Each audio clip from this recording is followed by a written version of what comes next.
ઉનાળાની શરૂઆત સાથે કેરીનું ધૂમ વેચાણ થાય છે ત્યારે સુરતના જુદા જુદા વિસ્તારોમાં કેરીના રસનો વેપાર કરનારાઓને ત્યાં આરોગ્ય વિભાગની ટીમે દરોડા પાડી સેમ્પલો લીધા હતા।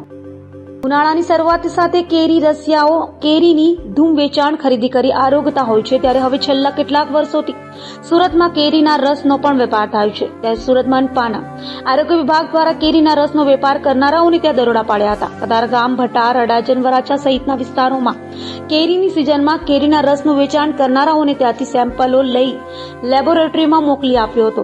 તો સેમ્પલો ફેલ થશે તો પાલિકા દ્વારા કાર્યવાહી કરાશે તેમ પણ જણાવ્યું હતું। આપનો પરિચય? DD Thakor, food safety officer, Surat મહાનગરપાલિકા। કઈ પ્રકારની કાર્યવાહી હાલ કેરી વિક્રેતાઓ ચાલી રહી છે? આજ રોજ ડેપ્યુટી કમિશનર સાહેબ શ્રી હેલ્થ એન્ડ હોસ્પિટલ તથા આરોગ્ય અધિકારી સાહેબના માર્ગદર્શન હેઠળ સુરત મહાનગરપાલિકા વિસ્તારમાં આવેલ કેરીનું મેંગો મિલ્કશેક, કેરીનો રસનું ઉત્પાદન કરી વેચાણ કરતી સંસ્થાઓની આજે તમામ ઝોનમાં સુરત મહાનગરપાલિકાના ફૂડ સેફ્ટી ઓફિસરો દ્વારા તપાસ કરી સદર સંસ્થાઓમાંથી મેંગો મિલ્કશેક, કેરીના રસના નમૂનાઓ લઈ પબ્લિક હેલ્થ લેબોરેટરી સુરત ખાતે મોકલવામાં આવશે અને જેનો પૃથ્થકરણ અહેવાલ આવે તે આગળની કાર્યવાહી કરવામાં આવશે।